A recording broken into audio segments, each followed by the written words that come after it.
Shabbat Shalom, everybody. It's Erev Shabbat. It's Shabbat Friday afternoon. And as we enter into this Shabbat, it's the culmination of a very intense week. This past week, we saw our movement from Yom HaZikaron, the day of remembrance of all of those who had fallen in defense and protection of the state of Israel and all of its inhabitants. We moved into Yom HaSma'ut yesterday and the night before, where we were celebrating the miracle of the birth of Medina Israel, of the state of Israel. With all of that and our deep connection with our roots within the Jewish homeland, we also had room this week to participate in the largest peace gathering, which was a shared experience between Israeli communities and Palestinian communities, rooted in a shared pain and loss. And we held all of that together in this very amazing way here in the Romu community, both honoring that and also celebrating the Jewish story. And then we move into this weekend, which is a weekend of Parshat Kedoshim, the portion that deals with the holiness code in chapter 19 of the book of Vayikra, Leviticus, which teaches us Kedoshim to you, Ki Kadosh Ani Adonai Elohechem, be holy.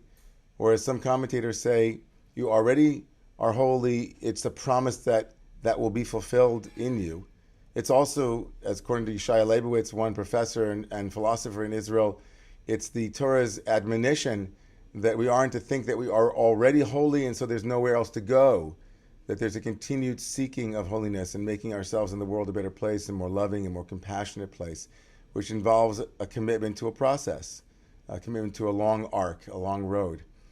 That is exhibited also in what else this weekend is, which is the weekend of Shabbat of the Child. This is our third annual themed weekend in honor of and celebrating children, but more importantly, is raising awareness around the issue of child maltreatment and its pervasiveness and how we might make that part of our world a better place. And can't imagine a more important cause than making the world a more safe place for children and making and giving us tools to be stewards of the children in our midst.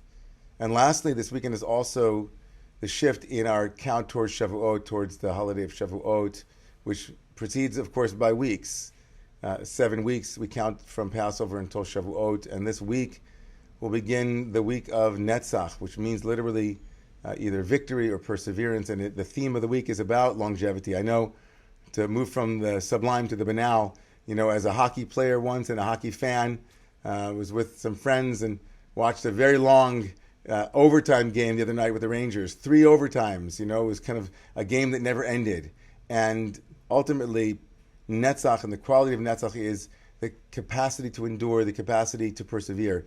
And in Romu's own story, as a community that is now in the midst of a membership drive, we speak to you, anyone here who hasn't yet become a member of Romu, to think for a moment about what Romu means to you in terms of Nitzachon, in terms of perseverance and endurance, and how it gives you and me and all of us the strength to show up as fully as we possibly can. That's the foundation of a spiritual community, is that it gives us the tools that we need in order to live a more fulfilled and a more flourished life, as it were, a life that is more available to giving and to participating and helping humanity itself become more refined. So I want to encourage you, if you've not yet a member of Romu, to please join. If you are already a member of Romu, please renew. We need your support, and we need your help in Netzach, in our own perseverance, and our own endurance, and our own strength. So Shabbat Shalom to each and every one of you. Maybe a Shabbat of Kedusha, of holiness, of connection, of family, and of children. A Shabbat of Nitzachon, of victory and perseverance. And a Shabbat dedicated to the child within and also all of the children without. May this Shabbat bring peace for all of us and for the whole world. Shabbat Shalom.